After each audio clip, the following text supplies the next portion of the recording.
acerca de esta iniciativa del gobierno de plantear en la rendición de cuentas que el régimen de licencias en las empresas públicas y en los públicos vaya igualado o similar a los privados. ¿Cuáles son los fundamentos del gobierno para, justificar este artículo o esta variante en la rendición? Bueno, justamente generar una relación de mayor equidad entre el régimen que se aplica a los trabajadores privados y a los funcionarios públicos. Los funcionarios públicos hoy, en el caso de certificarse por razones médicas, no tienen ningún tipo de descuento.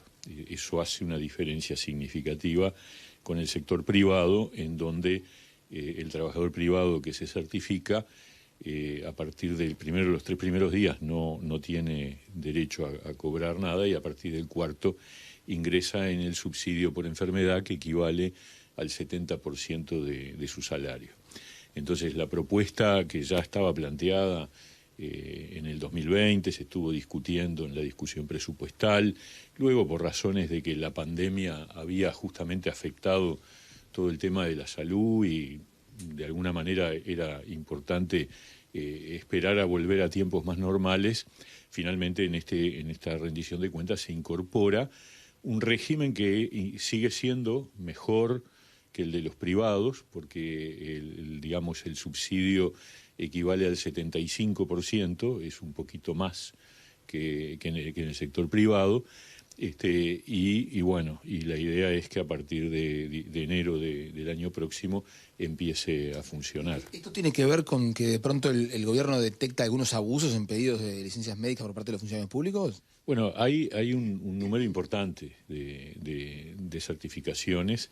Vamos a ver, la prueba se va a establecer justamente cuando este régimen, que es bastante más estricto, empieza a funcionar. Nadie puede a priori acusar a nadie, sería un error, porque además no tenemos pruebas, pero que hay un uso importante de las certificaciones médicas, lo hay. Ministro, en este caso no se castiga de pronto al buen funcionario.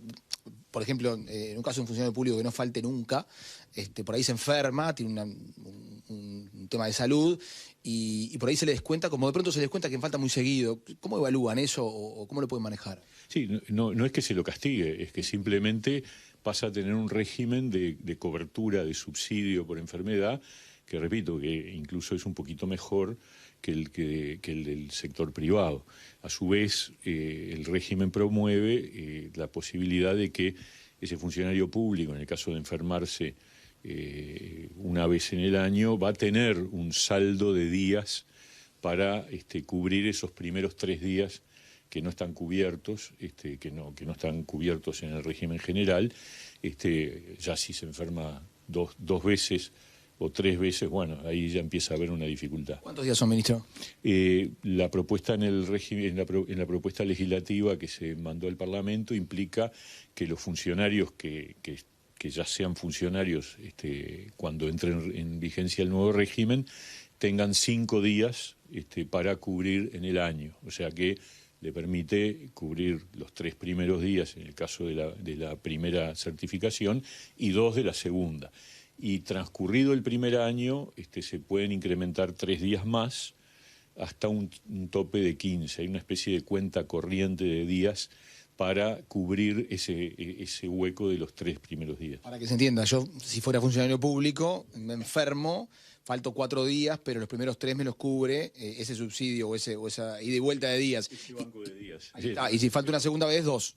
Exacto. Y el 4º día ya lo cubre el subsidio por enfermedad, que es del 75%. Pero es un régimen, la verdad, que repito, está en línea con lo que ocurre con los trabajadores privados, de equidad, acercarnos a un régimen similar, ¿no? Ministro, lo llevo a la rendición de... Sí, una cosa. Además, los funcionarios públicos, como ustedes saben, tienen un régimen de inamovilidad, es decir, no corren el riesgo del despido, no corren el riesgo de lo que ocurre en la actividad privada. Puede ocurrir, sí, la destitución, pero en casos excepcionales, absolutamente, ¿no? Lo llevo brevemente al acuerdo con COFE en el marco de la recuperación salarial.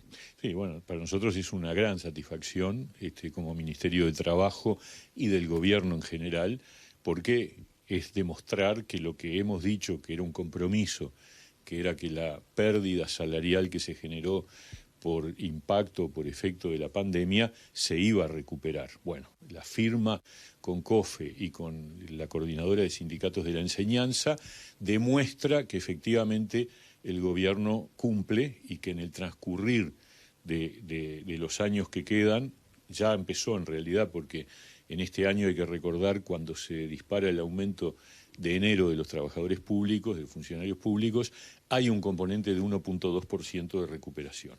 En el próximo año va a haber otro componente más, en el siguiente también, de manera tal que al finalizar se alcanza la recuperación que se acordó con los sindicatos públicos, que está en el orden del 6% aproximadamente.